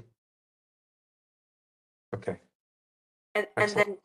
then Dan, it's kind of part of the whole thing. I am, you know, participating in this Connect STL, which is the broadband initiative in the city. Now that's might be more of a, is that listed under social engagement, or is that, in fact, we have GrandPads monitoring under, so I'm going to go through the list because I Okay. think they do a lot of these tasks float between health and well-being and social engagement and mobility, accessibility, etc. So monitor the implementation of Aging Ahead's virtual senior center that will utilize GrandPads to connect participants to programs and services as part of that whole GrandPad initiative that Lisa Knoll is championing. Serve on the digital divide task force and advocate for digital equity for older adults. Liz, is that? That's me, yeah. Okay. And that's that you can put underneath there just so you know that is Connect STL, and it is there's an individual, Simon, I can't remember his last name, at St. Louis City, who was hired to make sure that the Connect STL is effective, and that's who works with PCs for People as well as with Verizon and AT&T, various other not-for-profits as well. Okay. Mobility and accessibility, Monarch Corp's implementation of a transportation pilot that will offer new options for older adults living in Ferguson, Berkeley, Kinloch, and contiguous communities contingent on AARP Challenge Grant funding. Yeah, that was, Dan, that was last year's, and we did not get the grant funding. So we should take this one on. Are we going to pursue this in the upcoming year or not? No, that particular AARP grant just, we didn't apply for it again. So I Okay. think we can take it off. Take it off. Okay. Support the development of a comprehensive mobility management model to enhance coordination of person-centered transportation services for older adults. Is there a champion for this? That was, I think, Wayne, actually, Dan. I think Wayne was the one who was the most, was transportation. Okay. Well, for whoever is not here, they're going to be a scientist. I'm happy to help on that also, if Yeah. that's okay, just because I've got some thoughts in the works on that, so. Excellent. That was also something that we included in the grant and kind of work with Lisa Knoll on that language. Okay.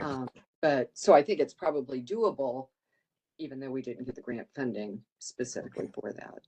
We'll keep that one on the list. The next one, serve on the Commission on Disabilities Universal Design Work Group, and I've got myself down for that one. Safe and attractive neighborhoods, advocate for expansion of the circuit breaker program that will offer property tax relief for older adults with limited financial resources. Carol, is that you? Yes. The next one is home repair. Advocate for county funding of an existing housing study to determine the financial need for home repairs, advocate for more funding to support workforce development for home repair contractors, educate the county council on the benefits of home repair, community, workforce, older adult, disabled communities. I've got Carol and me on all of those, and you tell me, Carol, if you want to continue. Yeah, that's fine.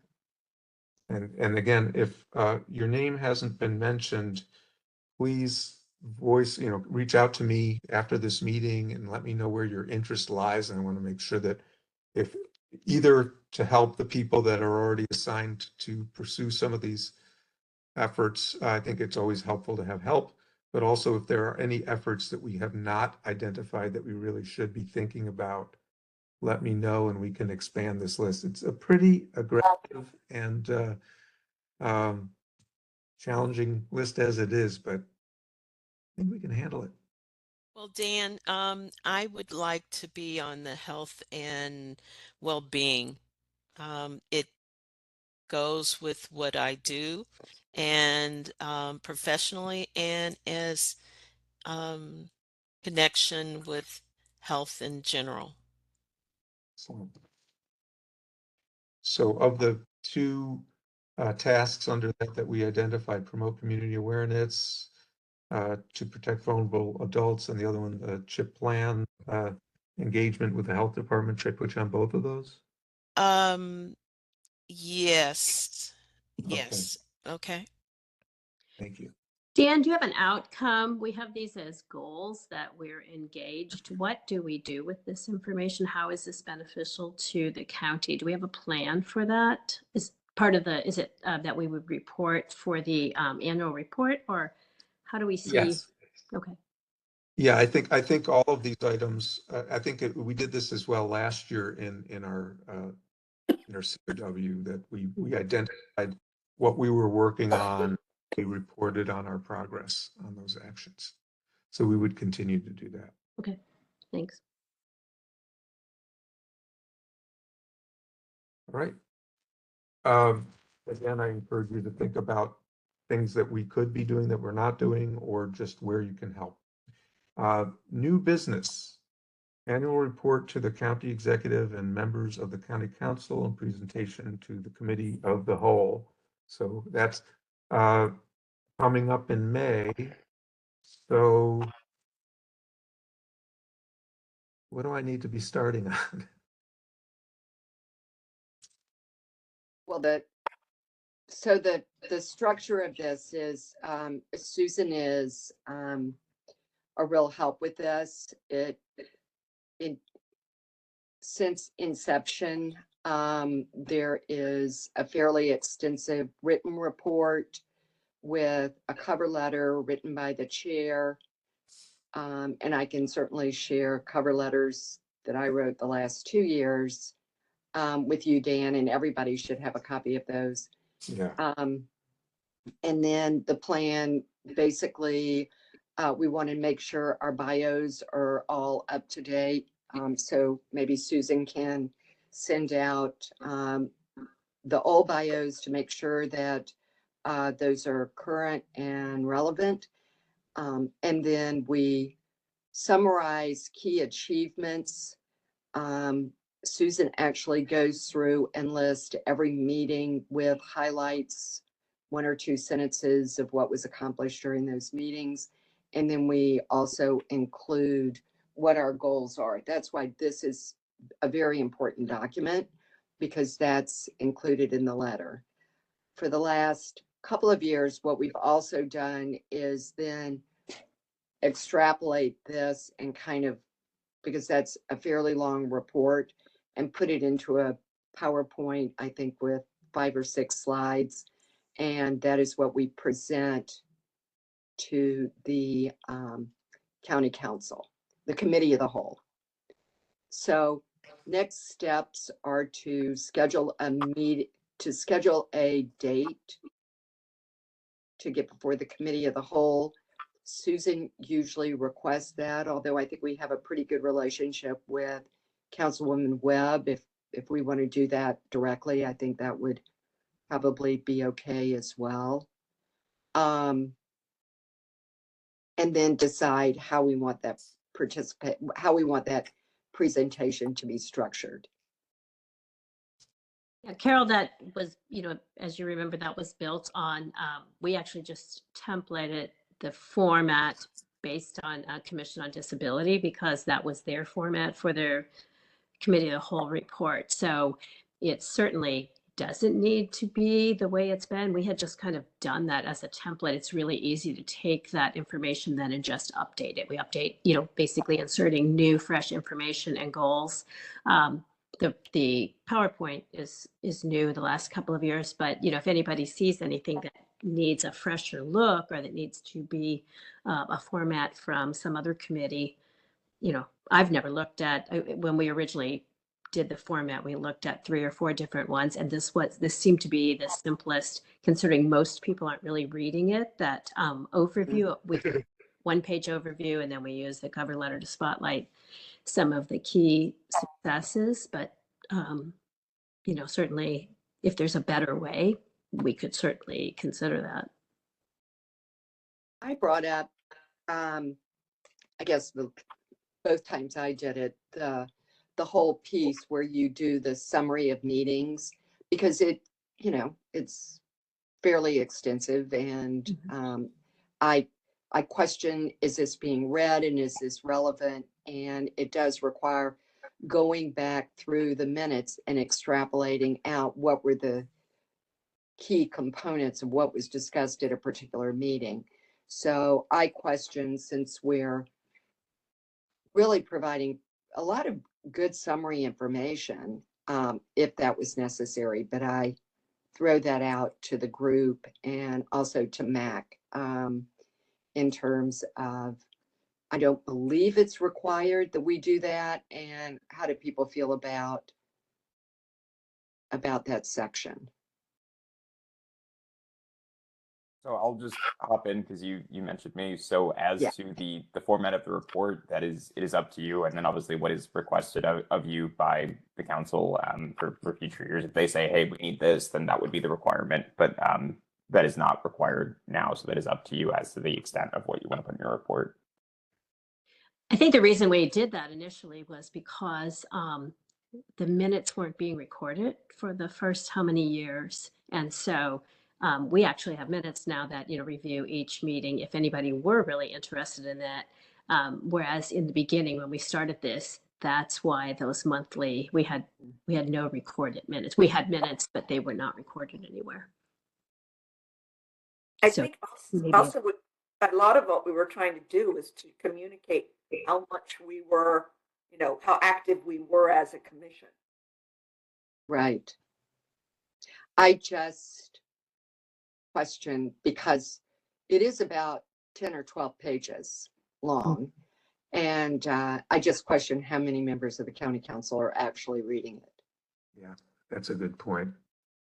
They said they didn't when we asked them at the committee of the whole. We did ask those first couple of years, did anybody review this? And they didn't. They looked at it, during the meeting. So the simpler, the better. And as far as Susan having to go back through the minutes, if the minutes are already available at this time, which they are now, I would think we could condense this report, focus on those goals and the areas instead of the sort of the ins and outs of each meeting.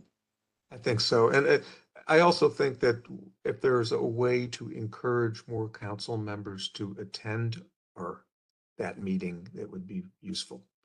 So we should maybe think about how to do that. I think we need, once we get a date on the calendar, we need to individually call our council members and ask if they can make a commitment to be there. Because year before last, we had really good attendance.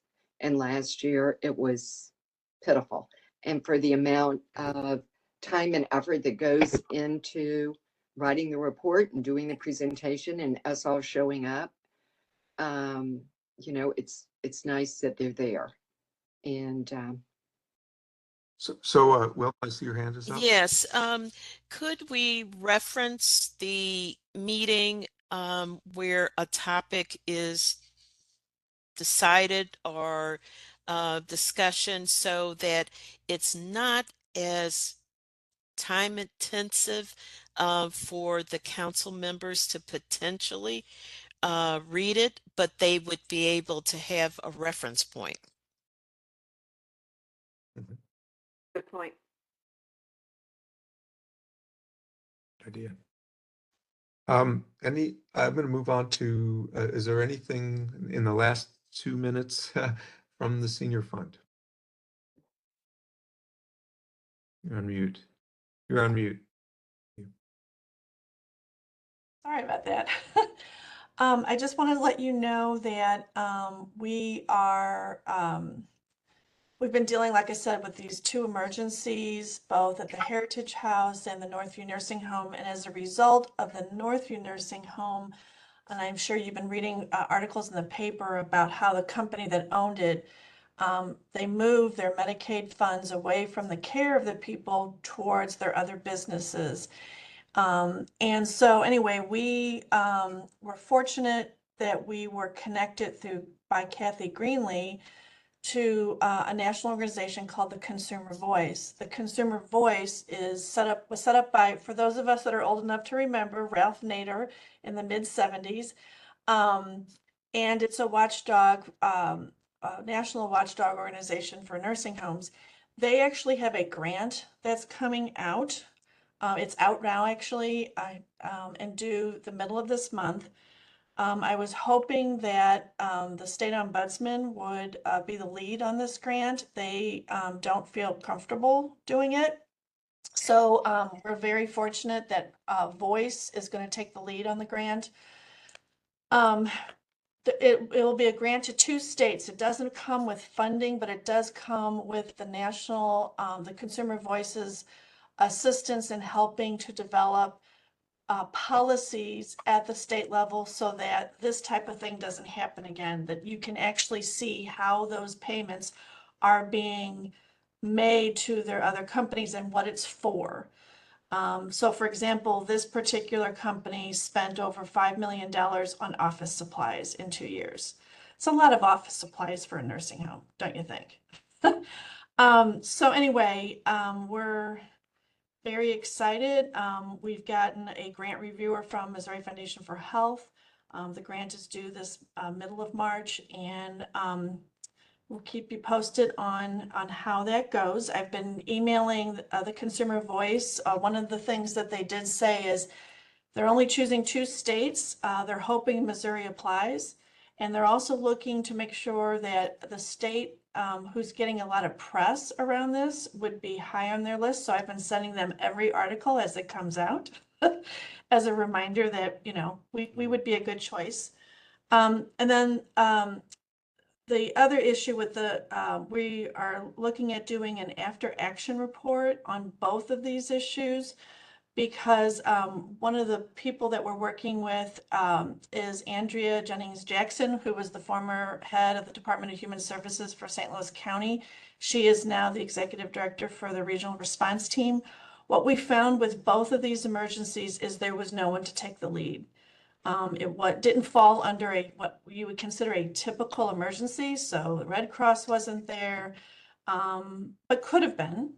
The city's emergency management team was there for 24 hours, but then they thought the emergency was over once they were moved. The Heritage House residents were moved to hotels, but that's not the case.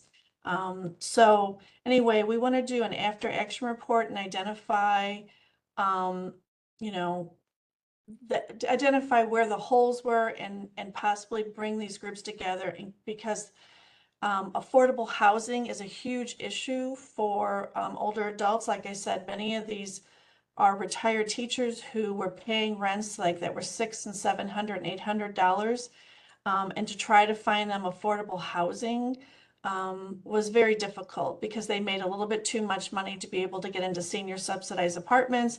But yeah, just regular market rate apartments were twice that much. So. And we also know in St. Louis County, Santa Ana had a similar situation, but at least their ownership was more on the ball and was able to help them. That was not afforded to the Heritage House residents. So just wanted to let you know about that. Thank you very much. Commission on Disabilities? Any report, Susan? Okay, Dan covered the meeting that we had with the county councils and Lisa Clancy. The only thing I guess I can add is that at our last meeting, we had two representatives, one Republican, one Democrat, regarding the voter registration and for accessibility for people who needed to have curbside voting and assistance for that, as well as the training is available and they definitely need some poll workers. So you can contact the Board of Elections to see about getting training if you want to be a poll worker and collect a few dollars because they pay. The other thing is that we keep discussing the role of the committee into the taxi commission because we definitely need to have accessible taxi cabs, which we don't have. So that position is vacant. We're looking for someone to take that up. We're also going to deliver our annual report, which has been finalized, to the Committee on Disability, and then I'll go on to Dr. Page. And I guess that's it. Thank you very much. Any share outs? I'm sorry, I'm going to have to sign off, but I'm going to ask if there are any share outs. If this meeting continues. Just real quick, I just heard from Matt McLaughlin during our meeting here that it looks like I'm going through the approval process. We had a 3-month because of my, so he said something about tomorrow. So I'll get it back, but then I'll officially be up for reappointment after 3 months. Yay. So Thank you. Are there any other items that we think we should, the next meeting, is it a face-to-face meeting or is it will be so? We talked about it being face Okay, to April the face. 4th will be a face-to-face meeting and details to come. I assume it's going to be in the same location we've been having our face-to-face meetings. I'm Lindbergh. Thank you. Hopefully the technology will work. And so, Dan, when you're wrapping up the meeting, you'll just have to do a motion and get a second. I request a motion to adjourn. so moved. Any second? I'll second. All in favor? Aye. All opposed? Thank you. We're officially adjourned. Thanks, everyone. Dan. Have a great day. Bye. Thanks, Dan. Thanks, Carol. Great meeting, Dan. Bye-bye. Bye-bye. Right.